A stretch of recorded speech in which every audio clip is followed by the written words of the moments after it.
know what? This 32-year-old boy got it done here in Tampa, in my hometown, baby! Let's go! Yeah! You know what time it is? It's Monday, RV. Time for Title 24, another episode presented by NBC Sports. Glad to be on today. A lot to unpack, a wild weekend. Yeah. Before we get going, thanks United Motorsports, Boxo, Dunlop, Quadlock. You guys are the best. Incredible weekend in Tampa. Before we get through and do our breakdown like we always do, I think you were at Glen Helen. I thought. What was that?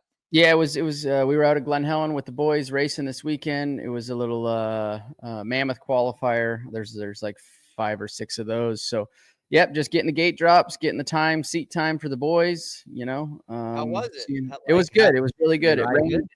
It actually rained a lot on Thursday, all day Friday. So the track was pretty, really good conditions for guys like myself and you, Ricky, but not so much for the boys that have never rode those conditions. So it was a lot of learning got done this weekend.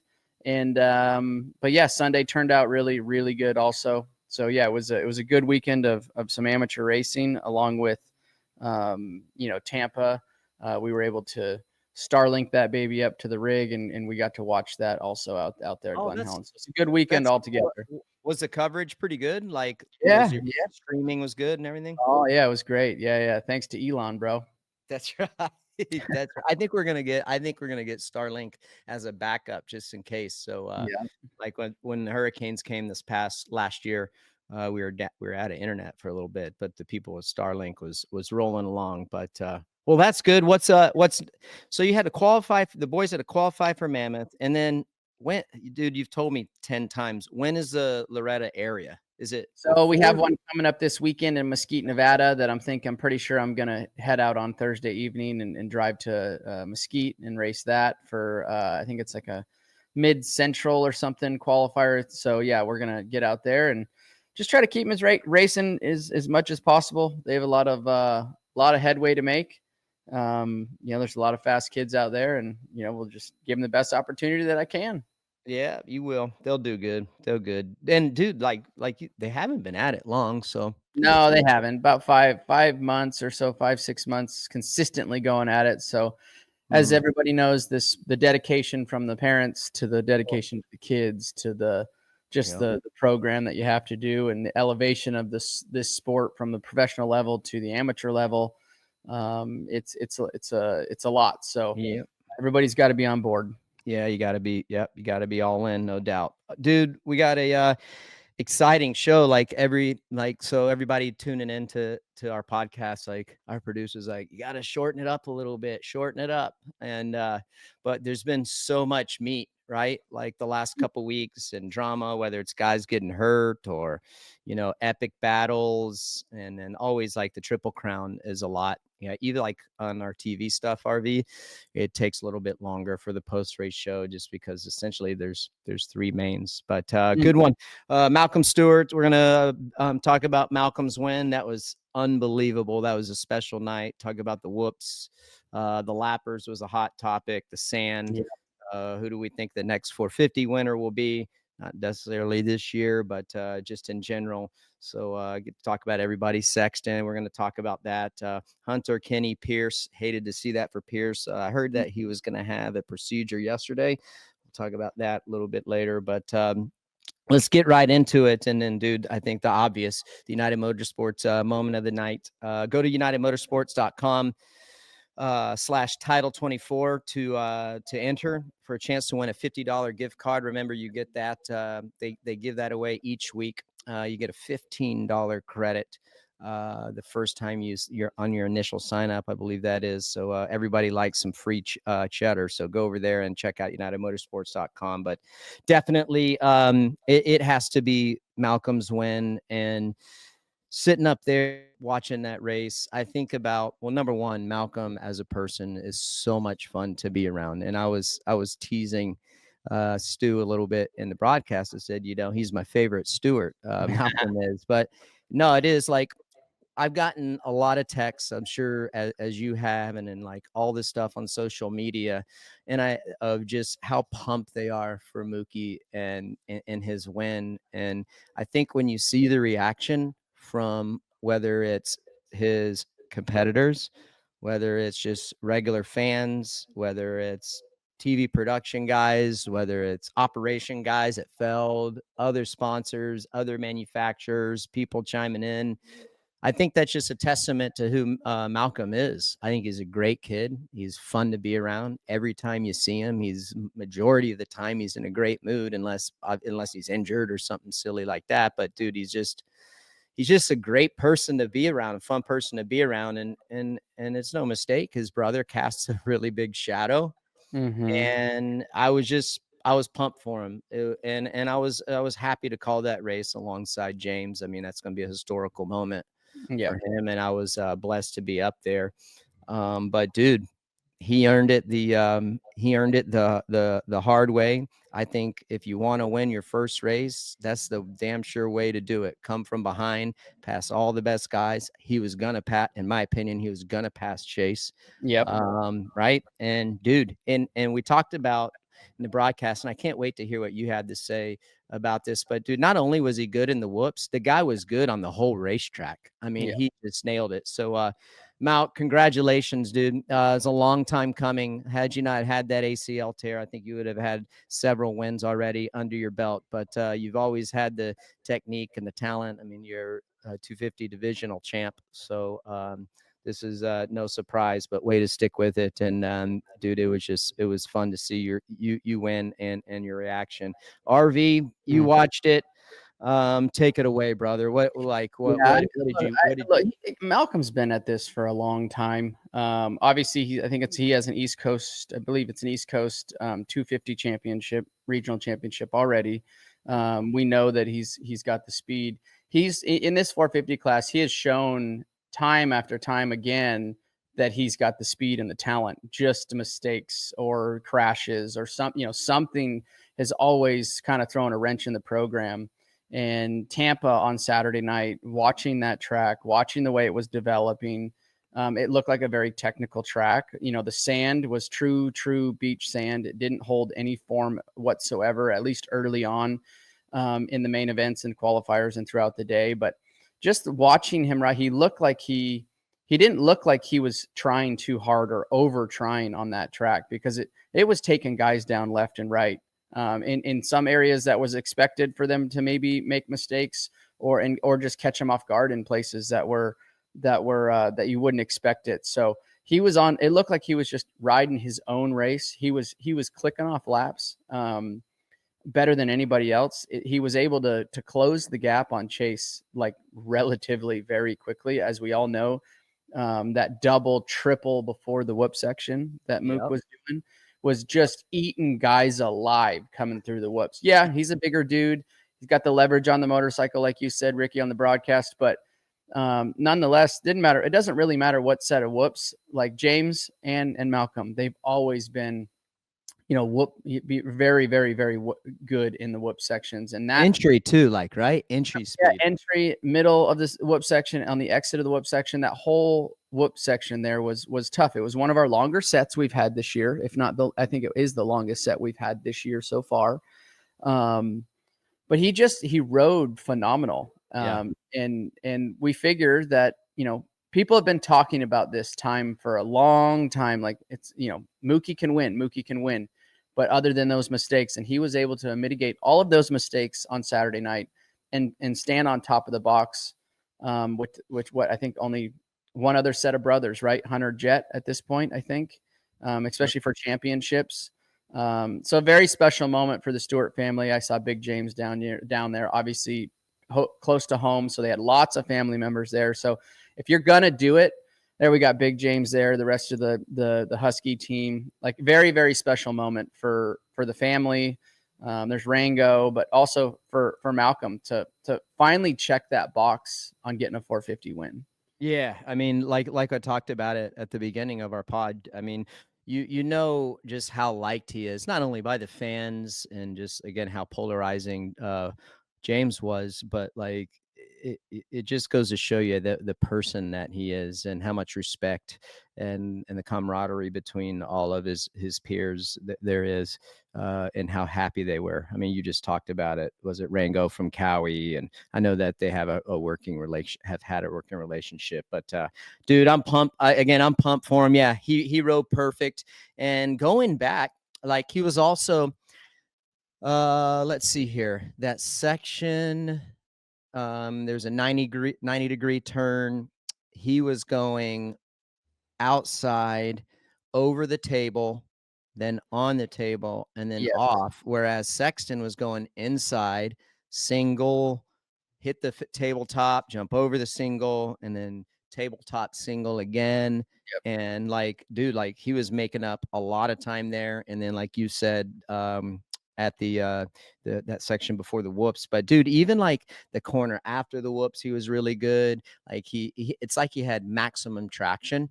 I think that his body, like, and his build, he's a bigger guy. So I think that helps him on hard, slick tracks, you know, kind of like when you go into a go-kart track and, you know, the heavier cart sometimes might not be as fast from 0 to 60, but you create a lot more grip.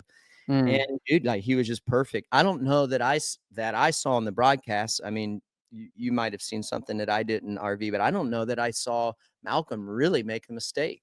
No, honestly, no. He not that the broadcast showed. Obviously, the camera didn't stick on Malcolm the entire 20 minutes, but pretty much from what I saw, no mistakes. And to your point of like him just looking like he was glued to the ground and just so fluent, was the turn after mechanics area, down the start straight into that. Yeah, the right-hander. Yep, Chase was going one line inside of Mookie, and Mook was just going out just the next rut out, and it was this really, really good rut. He would just drop into it.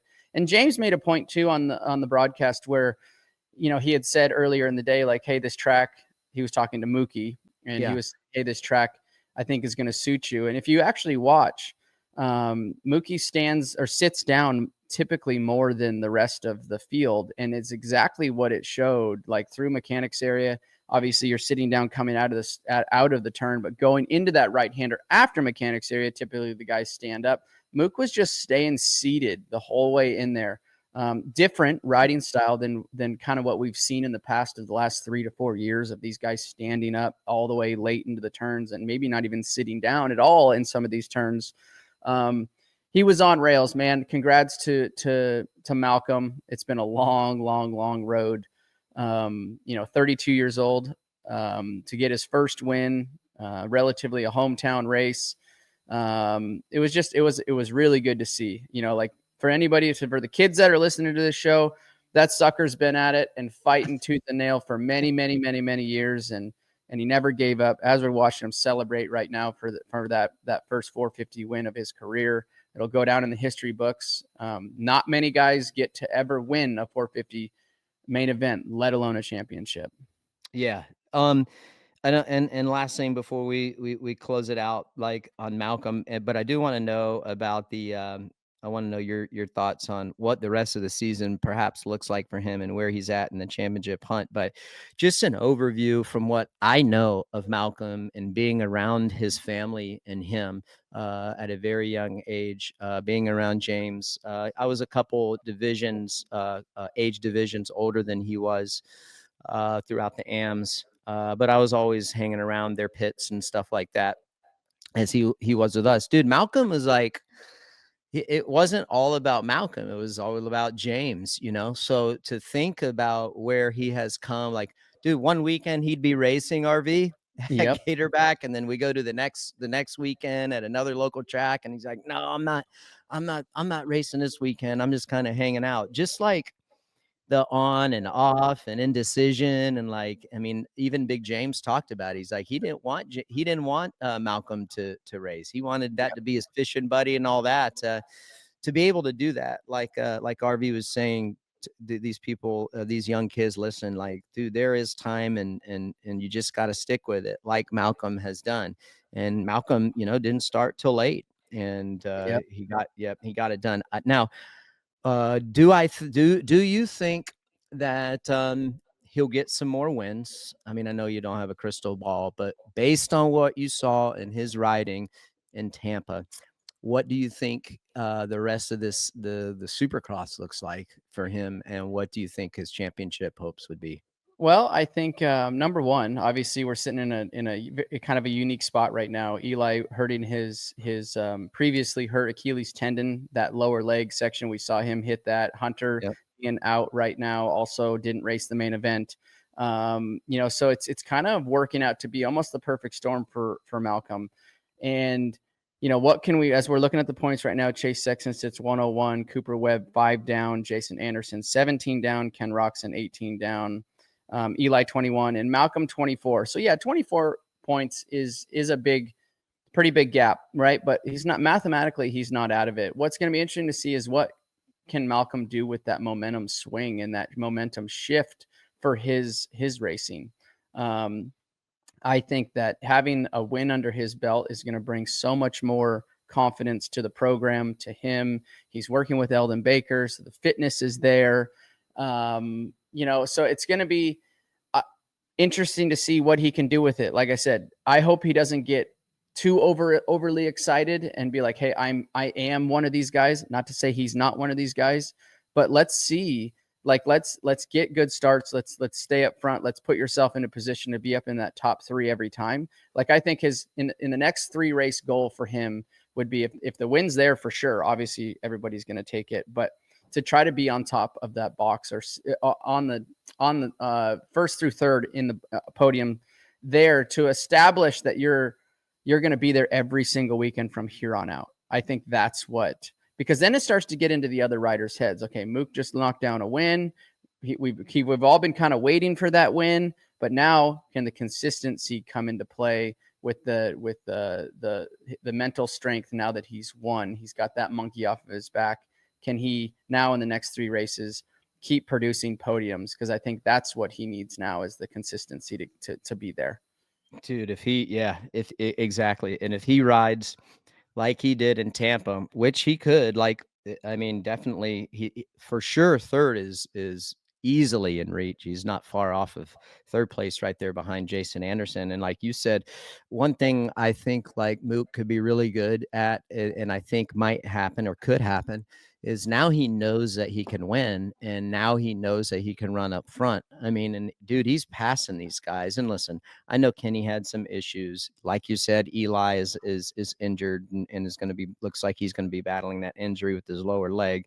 But at the same time, I mean, he was catching these dudes before Kenny had a problem. Nobody had anything for Mook Dog. Nobody had anything for Mook Dog Saturday night, boys. No, they didn't. It was a good one. Speaking of first wins, so my first win came in 2000 at Daytona, and this is back in the day. And honestly, dude, I mean, MC was dogging me, bro. Like, when I say dogging me, all up my junk for like 14 laps. Like, it was a 20-lap race. Like, right there, I'm slouched over, dude. I was dead, right? And if he would have hung with me like one more lap, dude, he would have cracked me. And like, I was ready to surrender the win. And dude, he buckled, like didn't buckle, but he broke. Yeah. Like, oh my gosh, thank goodness. Because I was ready to like throw in the towel. So that was my first like premier class win. And I didn't really take that as a straight up Supercross victory, obviously, as you know, because it's outdoors, more of an outdoor track, especially back then. But that first inside football stadium would have been 2001 San Diego. And I think about that race because, like, dude, I was supposed to win 2 years before. I had gotten hurt in San Diego. But same kind of thing. Me and MC got out to a great start, and we just battled back and forth. And he made a little mess up after the corner, after the finish, slid out. I was able to get by, and dude just started pulling away. And yeah, it was an awesome feeling because again, it took me 2 years. That was my third season in the premier class to win, and it was just special, especially at a place that I didn't really like racing because I'd gotten hurt at San Diego in my rookie season, and it was just like anything. It's special. You always win. You always remember those first moments at the elite level, and so that's kind of my experience. I don't doesn't sound quite as exciting. Didn't seem at the time that it was exciting as Malk's. But for you, when was your first premier class Soupy win? Yeah, I think the Seattle Supercross, I think it was 2010 maybe. I think we have some of that footage too. But yeah, it established myself in that 450 class, right? Like here we are, we're watching Josh Grant. We got James and Alessi pulled the whole shot, but James and Chad were going for a championship. Obviously, they were out for blood for each other. Me and Mike got off the gate pretty well. Mike pulled the whole shot as he in the replay he goes down. But after that, like I said, why I mentioned the confidence side for Malcolm is this established myself in the 450 class relatively quickly. Yes, I struggled a bit after this, and obviously prior to this win, but it tells you mentally that you can do this. And even afterwards, I can remember Chad on the podium saying he's going to be around to stay. And I think that same year, I want to say I won Vegas too. So I ended up winning two that year in the 450 class, my very first 2 wins. And it really did. It established the confidence level of that, I can be up running with these guys. And it just took a little bit of, kind of the perfect storm. Like I said, James and Chad were racing each other, which opened the door for myself. And after that, the rest is history. That's 09. That dude, is. think of that, bro. 09. That's a long time ago, brother. Long time ago. All right, moving along. Boxo breakdown. boxousa.com. I'm wearing their shirt today, as you can see. Good stuff. Great tools. They've hooked you up. They've been a long time partner I've been a long time partner with them. They'll be set up, I think, at Daytona. Normally, if you're at the RCSX in Daytona, if you win a class, you get a full Moto Box RC replica. So go check Boxo USA out. I think the Boxo breakdown this week has to be the whoops. And JSRP Hansen, he's asked, is it time we eliminate Velcro style Tuff Blocks and discs? I'm sure you're talking about what happened to RJ. And he's all, hit me up for winning last week, please. I mean, you got to have the Tuff Blocks. I don't think it's time you eliminate them. You can't go back to hay bales. No. I don't know what to do or what a replacement could be. I'd be open for suggestions. Well, RJ, that was self-induced. Watch, he overjumps that triple, and then the suspension returns and kind of spits him off to the left right here. This is great footage, Aaron. Thank you. And he lands directly on the disc. So that was self-induced, Hansen. Not sure what to tell you about that. Yes, those things are a B, if you know what I'm saying. But I don't, RV, what do you do? We can't get rid of them. Personally, that's a non-topic. No debate there. Like, you have to have track markers. Hay bales, in my opinion, are even worse because they're much heavier. But yeah, the Tuff Block itself, being that it's foam, it is very sticky when you do hit them. But it is our form of track markers, and a lot of times it saves either bikes from coming into the other lanes.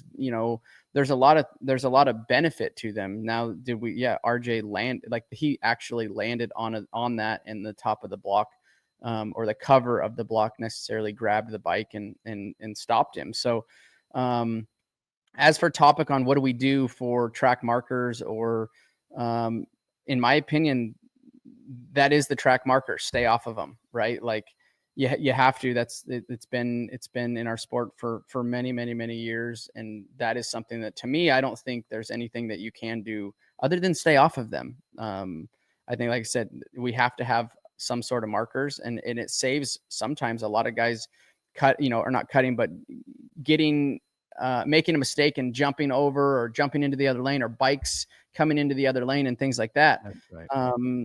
so there is a lot of good that comes from them, but you're supposed to stay off of them. Yeah, I mean, and RV, like, listen, have I gotten caught up with Tuff Blocks before? Absolutely. Have people knocked them in front of me and I've went down? Absolutely. That's just bad luck. It is what it is. You can't do it. That's when you hate Tuff Blocks for sure. Watching Hunter Lawrence go down in his heat race, but he jumped off the track. He made a mistake in that right-hander. He wasn't in the corner. You probably heard it on the broadcast, RV. Yep. That's on him. I mean, if that was a hay bale, the same thing would have happened right there. Yep, 100%. If it was a hay bale or any other type of block, for sure. So, yeah, like, dude, RV as a rider, like, what happens if you snag one. If you're getting too close to it, what could possibly happen. And so, and they are the markers for the track. And I don't know that there's I just think that it's a non-topic. That's my opinion. Don't hit them. Are they perfect? No. If someone has a better solution, I would love to hear it. I can tell you what isn't the solution. Those silly little yellow fork guard things they do. Yeah, no. That definitely isn't the best solution. As far as the whoops go, they were brutal. RV, I walked down there. I went on the track twice during qualifying practice. Just to take a look at the track. And when I go down there on the track, I can kind of get a sense of what it's, what it's like, what's the grip like, because sometimes up in the booth, and how it is, dude, like it's hard to see, you can't see the texture. And they were gnarly. They were hard. They were slick. And they were gravelly, like on top of it, like real sandy, slick. It took Chase down. So, and then that messed his throttle up, I guess, and his front brake or whatever. What do you think of the whoops? Did you like the whoops? Well, I think what we have 10 or 11. So one of them had 10. I think 10. Yeah. So one longer than obviously the 9 whoop, call it, but we've seen that twice this year. This set of whoops was unique. If you watch Mookie and it just suck up Chase right here, like in this style of whoops, you can't generate your speed in them. That's why Mookie's line was so good coming into them, going double, triple, and he's able to probably shift up maybe 2 times before that set of whoops. So if he's hitting that double out of the turn in second, and then he triples in, he can go third and straight to fourth. So lower RPM and his entry speed, he's not generating any speed through the whoops. It's all being generated before the whoops start. So when they get slippery, when they get gnarly like that, the last thing you want is to have the RPM up in the motorcycle, because it's just driving the tire to spin on the faces of those whoops. That's why Mookie was so good in that long set of whoops, is because he generated all of his speed on the entry where it was flat, and he could just maintain as he goes up the inside of Anderson right here. Just an epic move. Jason didn't even know where he was at the time, and boom, there he was underneath him. I think he passed Kenny in that same spot also. Just based on, as we're watching him, going to pass Kenny here. But yeah, triple, shifts up, generates all that speed, and look, it looks like the whoop's not even tough for him, that section. But if you go back and look at the guys that were doing the rhythm section prior to that differently, they're trying to generate their whoop speed through the whoops, which is driving the tire to spin more, which you get to side more, or anything can happen at that point when the RPM's up higher. So he just did a phenomenal job as we're watching Chase go down. Chase had nothing for him. Dude, talk about, all right, he's in the lead. And again, I'll go out and say, Mook was going to catch him 100%. Yep. He was catching him. I think he beats him. And okay, go back and play that whoop replay, Aaron, and I watch it closely. He loses his front end, right? There you go. See, his front starts to go, and then the rear starts to go, and then it's all over. Give us your analysis on So Sexton. honestly, Ricky, I think Mookie had got into his head. I saw a clip on Instagram where it showed lap times, and I think it was about a second quicker Mookie was than Chase, the one that I had saw. And I think the track conditions, the way they were, I think Chase also, maybe if I'm just throwing stuff on a white wall, is like, okay, Hunter went down, Eli's injured, like, I should be able to ride this in. If I get a good start, no problems. I should be able to win this. Now, when Mookie started catching him drastically, to raise the bar when you've been riding in a pace for say 10 minutes already is very tough, especially when the track isn't like promoting to ride faster and harder. It was slippery. It was deteriorating. It had that gnarly sand section. So, maybe he didn't feel like he could ride any harder, but then once he figured out that that Mookie was catching him, I think it started to play in his mind like, I have to make a move here. And it forced him into a mistake. That was a very costly, but I think stupid mistake on Chase's part. The whoops were tough. It took down some guys, but as we're watching Mook right now, just sucks him up so much on the entry of the whoop that I think it got into his head that he was getting caught. Hey, track designs. Peter Shepard, 8. Track created a lot of separation throughout the field. It did. But how much is too much? I thought the track was pretty good, pretty technical. So do I. And I talked about this with Rich Elaine before we got jumped on this So obviously we had Pierce Brown go down. Chase went down. Whoops have been a topic this year, and they were a topic last year. One thing that I noticed, I'm going to use Europe for an example, is they race so many different countries, so many different conditions, third world countries for that matter. So there's places that you don't want to, let's call it, go down, and put yourself in a position where you have to be fixed maybe in a country that you would rather not be. So we are so bred, and we are so basically made to, not made, but every time we enter the track, we're trying to go for fast lap times. We're trying to win the main event. We're trying to win the heat race. Any win we can get or feather in our cap, we're going for. But on a track that was technical like this, big separation, it was deteriorating, longer set of whoops, gnarly sand section, there has to be a time and a place where, as a racer, you're like, hey, I don't feel necessarily comfortable running this pace tonight, and holding back a little bit. Just like use Kenny, for example.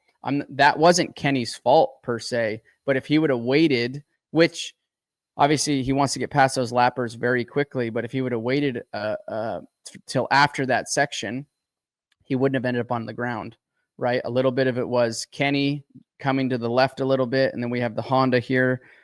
Kenny gets a little off balance, but then they collide, which pops the chain off. Like, be more aware of your surroundings when it comes to, like, hey, the track's deteriorating. Maybe tonight isn't a night that I want to push it, if that makes sense.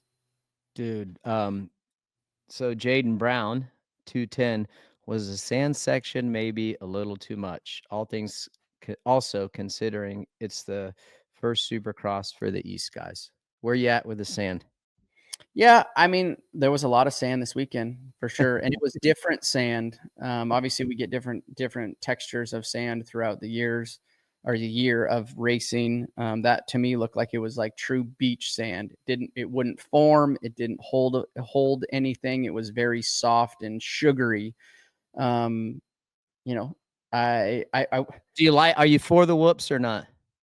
I'm for the whoops. I'm for the sand. Look, I think that's something that comes down to the rider, right? Like what I was trying to make the point of is, like, if you're not feeling 100% comfortable, just back it down a little bit so you can get through that weekend, because you got to figure that guys are going to make mistakes. Look at like Saturday night, we had a lot of mistakes happen. Eli, Chase, Kenny, Pierce Brown, like that was maybe a night that guys needed to just hold back just a little bit and make it through the night.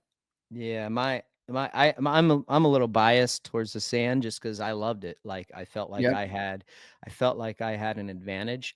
And listen, dude, these guys are the best riders in the world, and they should be able to adapt to it. Do I think it makes it more difficult for the lappers and lapper situation? Absolutely. But it goes to what you said about being more aware of your surroundings. If you need to pull back just for a second and get through there because the lappers aren't giving way, okay. So I'm for the sand. I thought that the sand section after the finish, how they had the inside and the outside, I thought that was really good. And we're watching, what was that kitchen Levi. going down there? Yeah. But so I'm for the sand. And again, I'm biased towards it because I like it. A lot of people don't like it. So my opinion on the sand isn't going to, a lot of people aren't going to like it. All right. So as we move on to the lappers and Kenny and what Coop had to say, can we, before we get into that topic, Aaron, can you run that soundbite from Coop and Anderson on lappers at the presser, please? I mean, the bottom line is we saw what happened to Kenny. It ruins a championship rider's night. It's plain and simple. It really is. I get that they're going for their positions. They're going for paychecks. I have a lot of respect for anybody that's on the track. Personally, feel like there should be penalties enforced, whether it's points or money. And every other form of motorsport, the lapper always moves over. In my opinion, that's how it should be here at this level. We just costed Kenny, one, his health potentially, and two, a championship potentially. Well, I think it should just be as simple. If the blue flag's out, in my opinion, these guys are racing the guys behind them. You should not be allowed to gain time or a position if you're a lap rider. You have to make way. No one can pass you. You can't pass anybody until the race of the leaders get by you, and then you race on. And I think if you don't abide by that, there should be a penalty, whether it's a position penalty or a time penalty, something along those lines, in my opinion. I just feel like whenever I have like a bad night and I'm getting lapped, I'm damn near going off the side of the track because I know the situation that we're in. And like Coop said, like I completely respect when they're on the track and stuff like that. But you catch up to some guys and you see them trying to make time up on the other guy when the blue flags are out, like they're using it to their advantage. And it's just tough when like the main race is going on right there with them. So it's hard to like knock them for it because obviously they're making a living doing what they're doing. But at the same time, we're threading the needle to pass these guys to win the race. And when they're trying to cut off the guy in front of them and we're trying to pass them and we're lapping them, it's two different races and it can cause havoc, and it sucks for Kenny because I was right behind him and he literally did nothing wrong, and it was just, crappy situation. Yeah, I don't know what the right answer is there. I get both. Ricky, you've been in that situation. I've been in that situation before where lappers, get in your way. I think the lappers were pretty bad Saturday night as we're watching Kenny go down with that lapper and collide. I think Kenny's helmet actually hit that dude's dude. Yeah, watch. He goes under. His helmet, I think. Watch. Pow! Yeah, his shoulder. Shoulder helmet area. Helmet hit the front. Hit his front. Yeah. Watch. Hold up, right? Watch this. Right there. Boom. Dude, Kenny got lucky that Cam didn't frame Kenny's body, but I get both sides of that. There's two races going on. Jason said it very well. There's two races going on amongst one. Our tracks typically are about 12 to 13-ish feet wide. They're not, maybe a little bit wider. They're not very wide.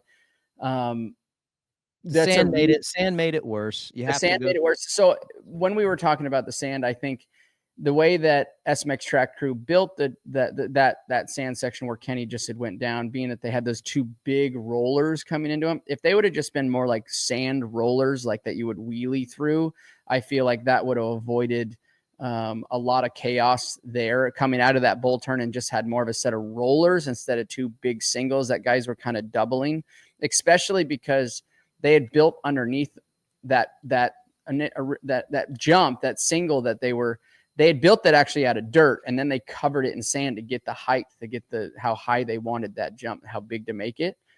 So there was a pocket where the guys were just riding in about a 3 or 4 foot window right there. And you can see Kenny right in the middle of it. And then the two riders left and right of him.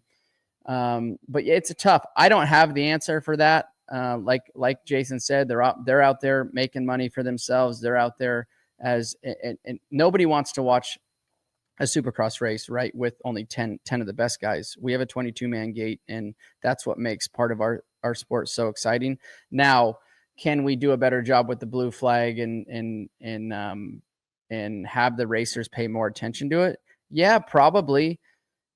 But obviously we've all been in the racing scenario where you're trying to make up time and you're trying to pass the rider in front of you, but then you're getting lapped all at the same time. So I don't know if there's a fix for it. Like Coop mentioned, penalty money or points or potentially. I don't know how that's going to fix it. Honestly, I don't know how that would change anything.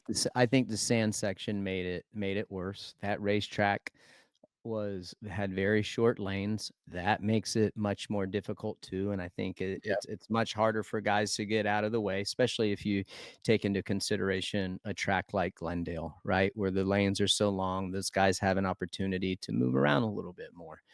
It's tough. I do think that it could be better straight up. I don't know that I have the perfect answer. I do, but I kind of agree. Like Jason was spot on. He had really good analysis of it and thought of it.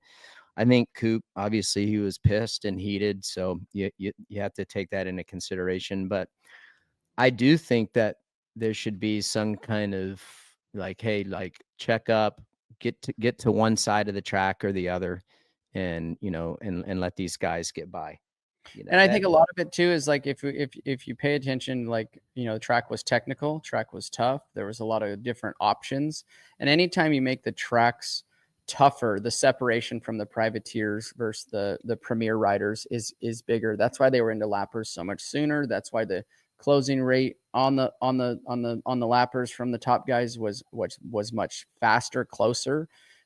Anytime you try to SMX Track Crew tries to build something for the top 10 guys, it's really going to show the imperfections of the privateers. Now, if we make the tracks easier to where everybody else and the top 10 and the privateers are closer, now you got the fans complaining like, oh, there's no separation. There was nowhere to pass. But if there's no separation, nowhere to pass, you typically don't run into lappers as quickly either because, your 10th through 22nd are within 1 second, not a gap of 3 or 4 seconds like we saw on Saturday night. And that's when lappers come into play very quickly inside of a 20-minute main event. Where you at with Coop championship? Like, do you like where he's at? I mean, so okay, hold on real quick before we're getting long in the tooth on the 450. So you think about where do you think Coop is championship wise based on this past weekend with Kenny's issue? I know he's not that far back in the points, but not ideal. And then what you saw from Eli, assuming that Eli's still going to be pretty banged up. Hopefully he's not. Hopefully that rehab works and he's back at 100%. I don't know how he could be, but it would be nice. What do you like? Tell me what you think. I think he's in a phenomenal position. I think from Coop's standpoint, obviously, like we just saw a lot of mishaps this last week, and Eli, like you said, dealing with that lower leg injury. I presume that's going to linger along for at least a week to 2 weeks. Coop is sitting, I think, 8 down in the points right now, and you gotta think, Coop 5 down, sitting 5 down. So he's 5 out of the lead from Chase.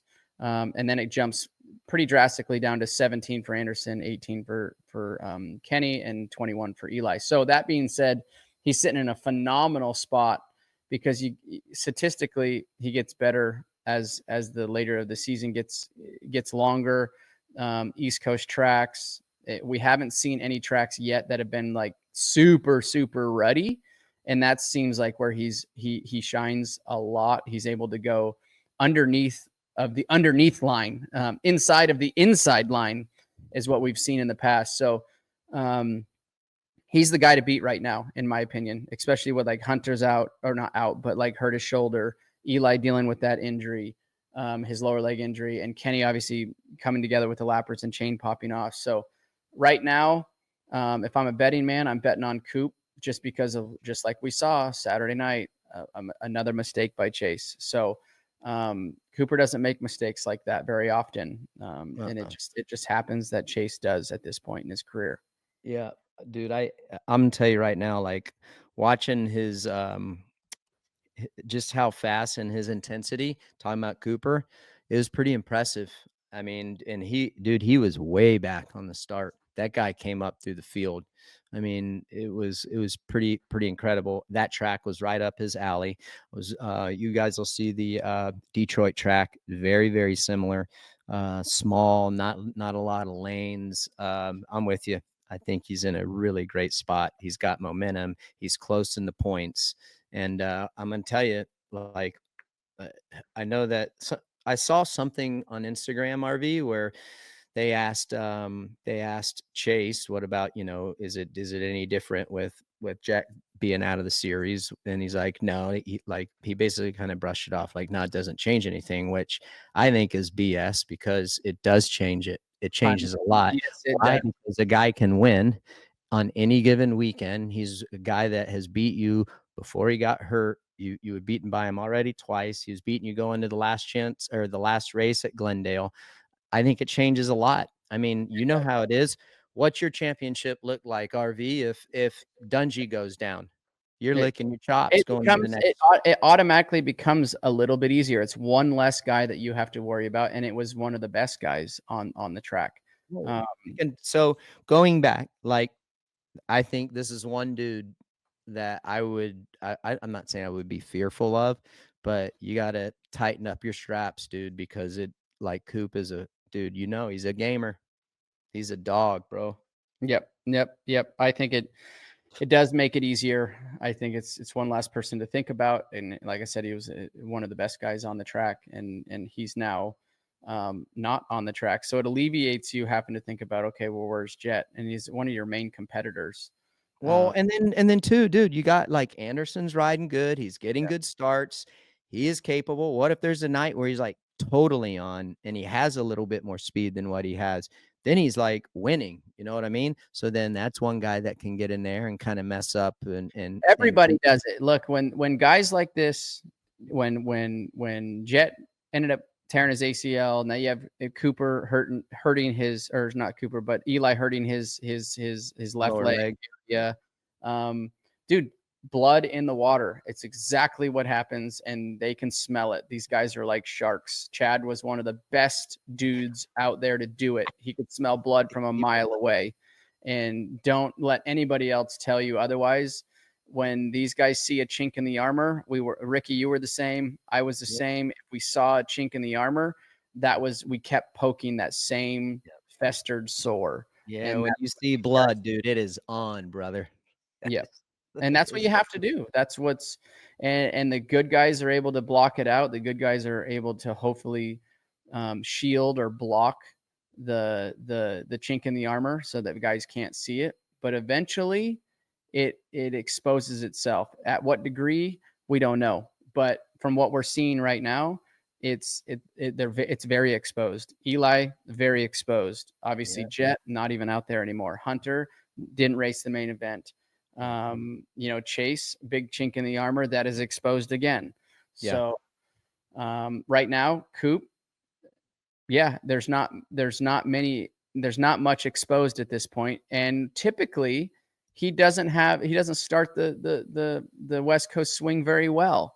So if you call it a chink, that's his chink right there that we're seeing. But he's only 5 points back. Yep, and everybody knows that that's his least strong point. Yep, that's it, dude.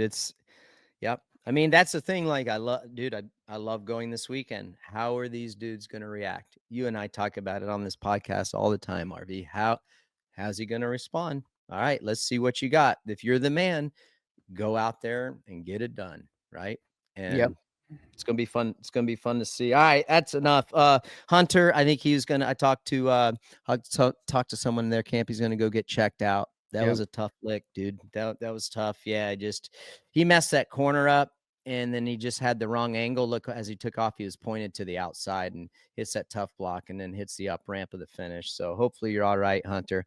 Been a rough week for the Lawrence family. It's been and at HRC Honda team. Moving along, Dunlop debate this week. We're going to talk about the Motorsports and NBC community post poll that we've been doing. That's been awesome.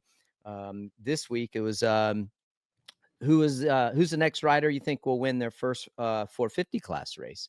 Hunter Lawrence, Justin Cooper, Hayden Deegan, or other. Okay, now listen, I know, dude, we get beat up. There's a couple people in the chat need to calm down a bit, saying, oh, what, yeah, it's not, there's nowhere on this that says this year, just in general. This is supposed to be a fun community poll. My pick is Justin Cooper. I think because of all the options, and for me, I know there's nothing that says this year, but I'm going this year because I do think that he'll be the first guy to get his first 450 Supercross win, get the right track. I think with a couple of the main guys that you talked about, with Eli being a little bit banged up, Jett being out. I just think if we get to the right track, he gets good starts. I think he wins. So that's where I'm at. Obviously, our community thinks otherwise, and they are going with Danger Boy.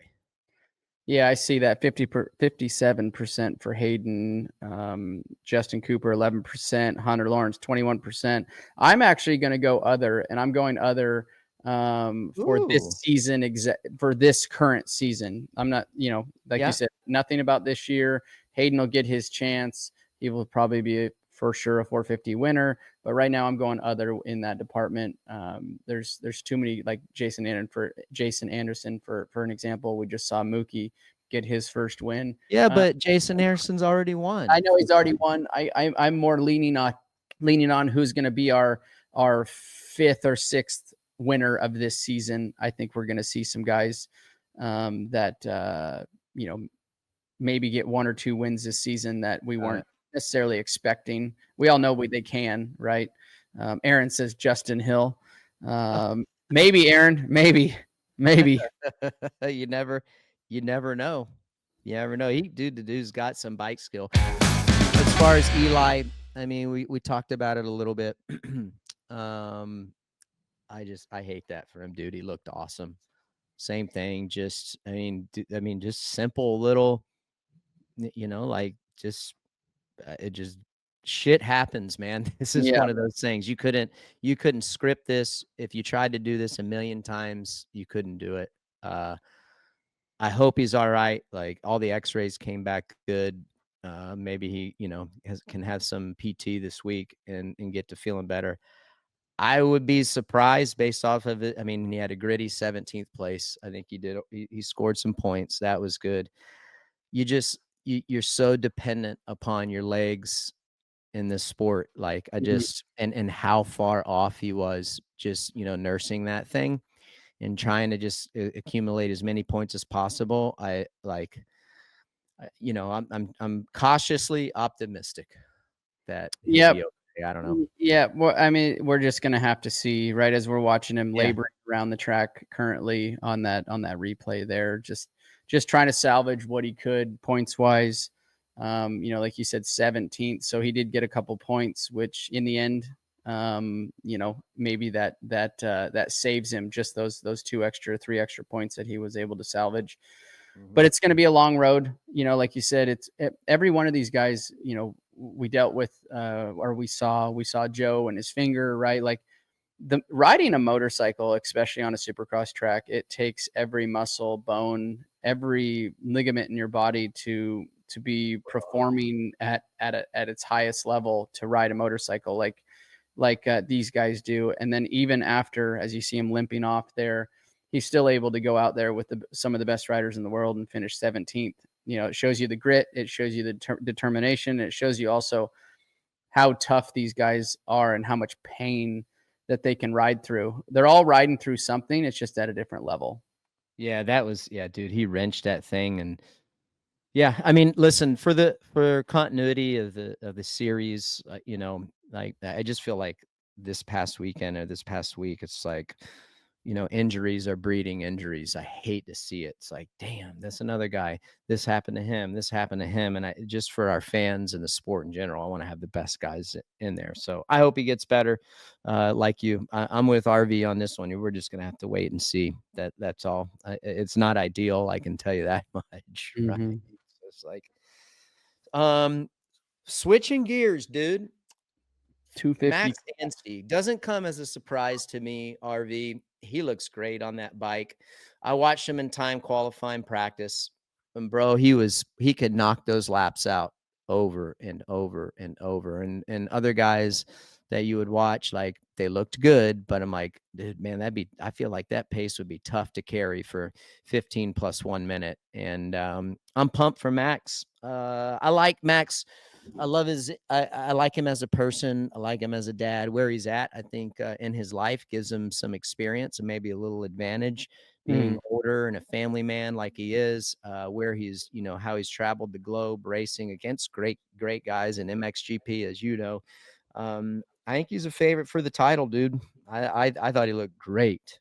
I do. No, he does some amazing interviews last year. He does, doesn't he, dude? He does. Yep, he does. And last year he had some, I think breakout rides. We talked about it last year on the show. He rode really well, and now we just saw him coming out first East Coast round, and standing on top of the box. I think he's got a very, very damn good shot at winning this championship.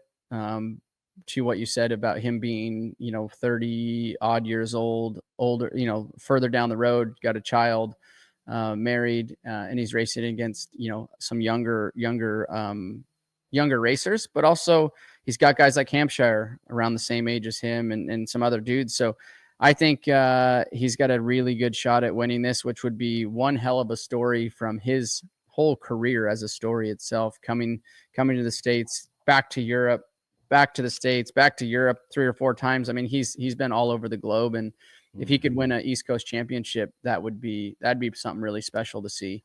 Yeah. You talked about it, RJ.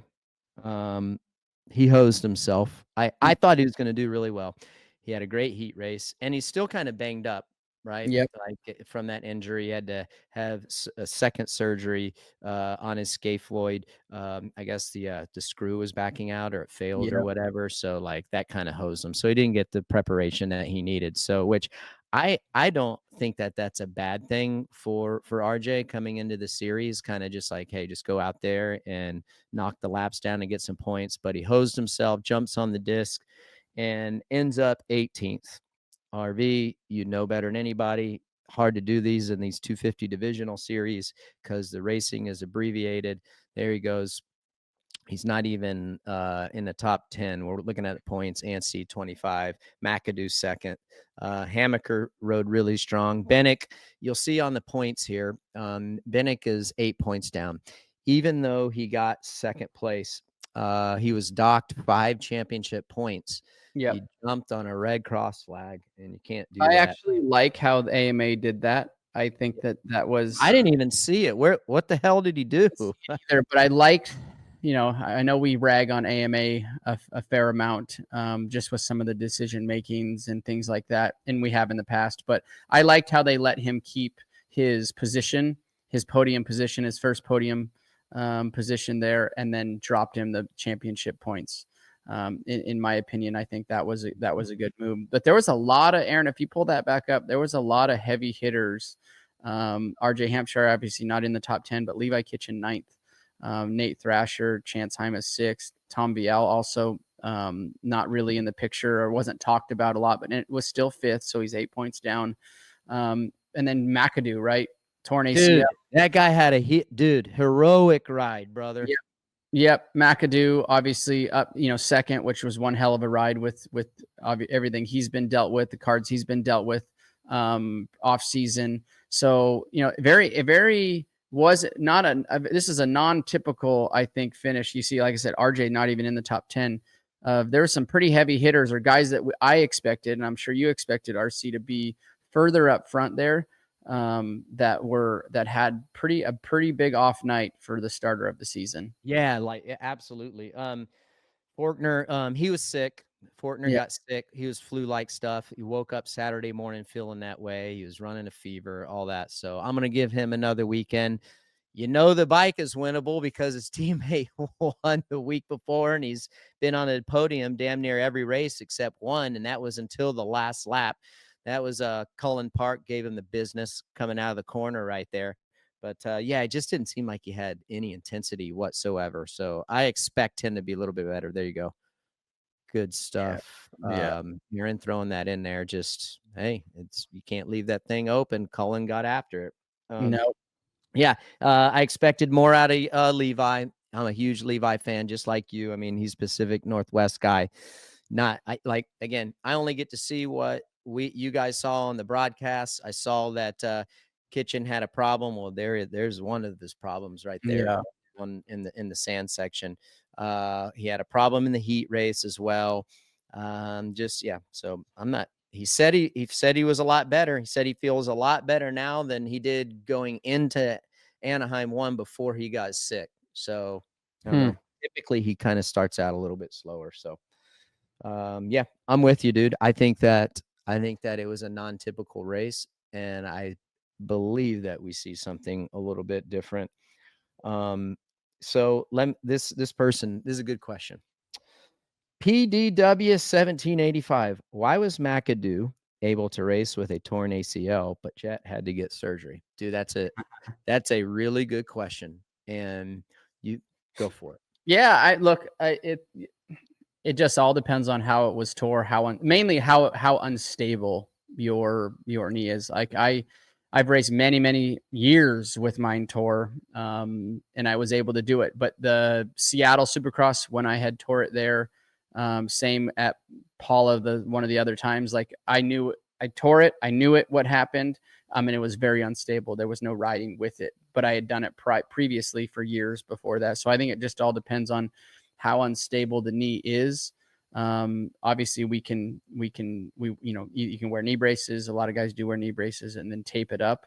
I think that I'm not sitting here saying Jett couldn't have rode, but I think where Jett's at in his career, what his bank account looks like, what the future holds for him, that was in the best interest of him to get it fixed. Now, Cameron, for example, been in the 250 class for quite some time.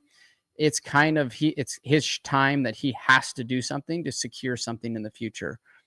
So I think is it the best move necessarily for the joint itself or for his knee? Probably not. But from a career standpoint, sometimes you gotta risk the biscuit, and that's what he's doing.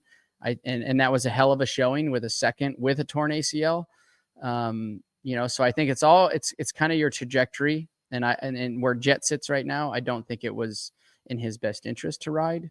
Like I said, with all the accolades he's already got to his name and where he sits in his career versus where Cameron sits in his career, I think it was a must ride situation for Cam. Yeah, I think it affects everybody differently. Like I could race with mine, but it was all just a matter of time. Like some days it would be great. It'd be good for a month. Then it'd pop out. Yeah. Then it'd be unstable for, like 2 weeks. And then, like that. So that's how mine was. And I just didn't want it to become a problem.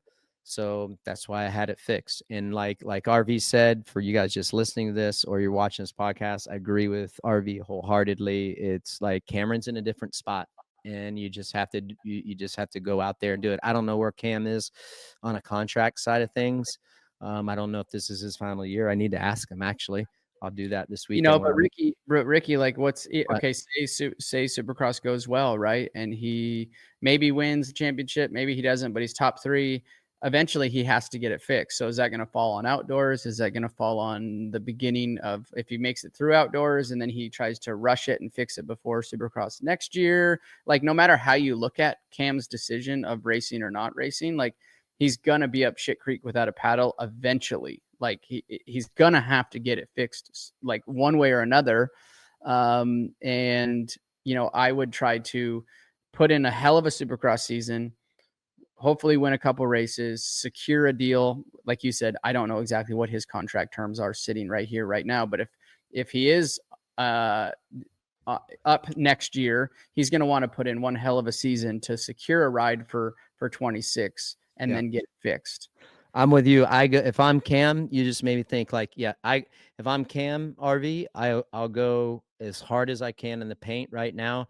And if I like say these next 3 weeks go good, then you just go on and you commit like, all right, I'm going to try to win this championship. If the next 3 to 4 races, something happens and it goes wrong with them, then that's where I'm like, okay, screw it. You pull the pin, you go have it fixed, and then you can race your way into SMX.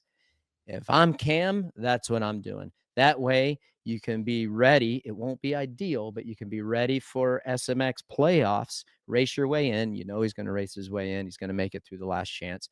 And if he hasn't signed something before SMX, he can go out and display his talents, and everyone can kind of get a decent gauge on where he's at. That's what I'm doing if I'm Cam. Yep, exactly. That's what I'm doing.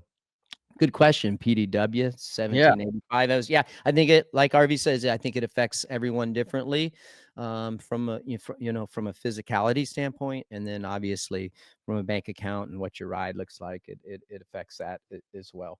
Quad lock question of the week, quadlockcase.com. Always we have a lucky winner every episode of Title 24, and if you submit your questions, you have an opportunity to win. And this week's winner is LE_1126, and because some riders have been going down, they ask, why aren't there free agents to fill in for injured riders during the season? Well, I think to answer that question, LE1126, we did see a free agent, which was kind of a free agent, right? Master Pool last year. That's right. His team, and then got scooped up by Mitch. Now, number one, they have to fit the program.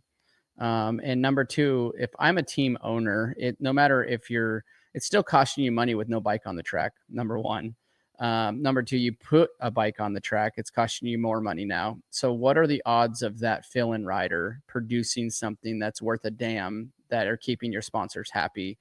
And if you can't produce anything that's worth talking about, then it's just costing you even more money and parts and, travel and everything else. I know the sponsors want to have bikes on the track, but sometimes it just doesn't fit, and it doesn't fit the program. And to be honest, there's not enough of them out there that are just sitting on the sidelines. This isn't football or any other sport where there's, where we can pull a ton of different talent and people to go fill the seat. This is a specialty sport in that regard. And typically a lot of these guys, that have already worked for their sponsors, privateer wise, that have gone out, sold themselves, got the money, got the truck, got the parts, got the bikes.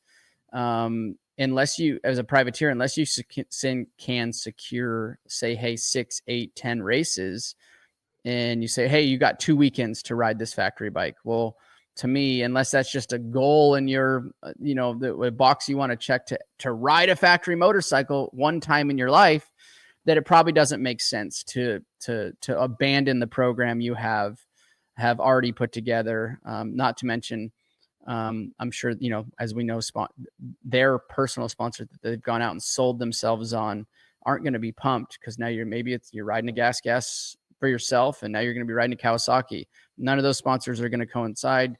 Gear, brands, helmets, oils, whatever it is, you're going to be wearing with what these, call it Mitch has or Star Racing or anything like that. My opinion. And then sometimes too, what you have to think of is, and RV might have kind of talked about this in his answer for you, but it's like these factories that don't have to rely on sponsorship don't necessarily have to have guys out there, if you think of it from a dollars and cents standpoint. Let's use Honda, for example. Say Hunter isn't able to go. Well, that's, there's less crew that they have to fly and travel there. If they're not sponsorship obligated to have riders on the track in the 450 class, then you save a few bucks. So that maybe that's a reason why there's not an urgency, so. But if you're a team owner, team manager, whatever, like, you got to see, you're obviously wanting to fill that spot with somebody that can, and also give one of those privateers a shot, right? Like that's another thing is like, okay, who could we pull from the privateer sector that could put this thing in the top 10 potentially? There's not a lot of them probably out there, because the one thing you got to remember that most people don't, if he was on a factory bike, he would do better. If he's on a factory bike, the load of pressure that comes with swinging the leg over a factory motorcycle and under a factory truck is nothing that they've ever seen before. And typically it goes the opposite way. They typically ride better and with their normal surroundings than being, hey, here you are now in a factory truck. And even if they say, hey man, just go out and have fun, you're riding the best product that is available, and you want to showcase what you have to, the best you can do. And sometimes it's just too much too quickly. There's that expectation, right? Yep. There's that expectation, RV. And no matter, like, to RV's point, is like, there's an expectation there when you get on a factory team and you throw your leg over that bike. And no matter what they say, like, it's just like, hey, go out and just do the best you can and have fun with it. There's still going to be some added pressure there because of the expectation. So Good question. Ellie _. What's your real name, by the way? Congratulations. Winning the quad lot question of the week. That was a good one. I've never thought of that. That was cool. Yeah. That was good stuff. Good stuff. Talked about trades and stuff like that. How cool would it be if we could trade? I think that would be kind of cool. Right. I think it would be. I think, and what the cool thing is about that, RV, is that the trade doesn't have to happen unless both teams are pumped with it. So at the end of the day, the team doesn't have to. However, I think that they should be open to it. I think it'd be cool. Like, get this guy gone, right? You know what I'm saying? See what he can do on another manufacturer. Yeah, no doubt. All right. SMX on NBC this week. Throw it up there, Aaron. There you go. Early start this week, RV. But however, Thursday, 2 p.m., SMX Insider with Weege and JT. It's going to be a good one. I'm not sure who they have as the big interview this week, but they've been doing a great job. Check them out. They're on there every Thursday. Listen up. Saturday, 9:30 a.m. Eastern time. Race day live with Brayton and AC. Practice and qualifying will be on Peacock, and it's a 3 p.m. Eastern start. Live on Peacock from Detroit, Rock City. That's going to be a good one. And then Sunday, 2 p.m. Eastern, there's an encore presentation of Detroit on big NBC. You won't want to miss that. It's going to be a early morning for all of us. I kind of like the early morning. Isn't great, but I like the 3 o'clock starts. Do you like 3 o'clock starts? Yeah, from my couch, I love it. You guys are going to an area this weekend. Well, I'll get the Starlink up, dog, and we'll get it out there. I won't be missing out. That Rome sat for that. And it's not a paid promotion here, but Rome sat. We're taking sponsors over here at Title 24. But Rome sat, yeah, it's 7-hour battery life. I just turned it on. Oh, really? Yeah. It's a waterproof case. I just throw it up. It's got suction cups. You can put it on your hood. You can put it on your roof. It's pretty bad. It's pretty bad. Hey, something really cool on a NBC Sports Now channel. Go check it out. So they're doing coming up this Sunday. Going to be pretty cool. There's going to be a super motocross marathon on NBC Sports Now channel starting at noon. NBC will be reliving the next 5 races. So the first 5 races of the series will be on the schedule for the 2024 season. Arlington, Daytona, Indy, Birmingham, and Seattle. Deegan's first career win. Jett Lawrence winning 3 in a row, and Cooper Webb taking Seattle. You can find the NBC Sports Channel now on Peacock, Amazon Fire TV, the Roku channel, Pluto TV, Xumo, Samsung TV Plus, and the NBC Sports app. That's going to be pretty cool. So, like our first ever marathon. Remember, that's this Sunday. You want to check it out. NBC Sports Now channel. Detroit preview. What are your thoughts on Detroit? What are you going to be looking for? I want you to start with the 250 first, and I want you to finish with the 450 things that you are expecting from these guys and who you need and who you're looking for to step up. Well, I got 3 for the obviously 250 class. Interesting to see. I want to see Max Anstie do what he did again, or be right up there fighting for that win. But then you got the 2 other heavy hitters, in my opinion, which is RJ Hampshire, Levi Kitchen. They have to get back up on top, or at least on that podium, insert themselves into that championship. Because right now, both of them did not have the showing at round 1 that they nor wanted, but need to really to be in this shorter, 7-8 race championship. So definitely be looking for those 3 to or those 2 to improve their finishes from Tampa. And then obviously 450, I'm really interested to see about Mookie, right? What mentality, or what did that change for him in his career and his thought and his path in this 450 and that road to that championship. Also, how does Chase rebound, right? He's gonna have to rebound after that finish. And does it make him question what he's doing and things like that? But now, and then for third is where's Coop coming in? Like we had talked about earlier on the show, I only presume Coop's going to get stronger and stronger and stronger. East Coast style of tracks that obviously promote in his speed and his riding style. So those are my 6 guys right there that I'll be looking out for. Yeah, I like I want to see what Faulkner's able to do. See if he can make a massive turnaround. He's going to need to, for sure. See, he's going to need more intensity. Hopefully he'll be feeling better. Thrasher, I kind of expected a little bit more out of Thrasher. He's always had speed in the past, and so that's what I got for the 250. That was cool to see Max do what he did. I expect Max is going to be just as good this weekend as he was at Tampa.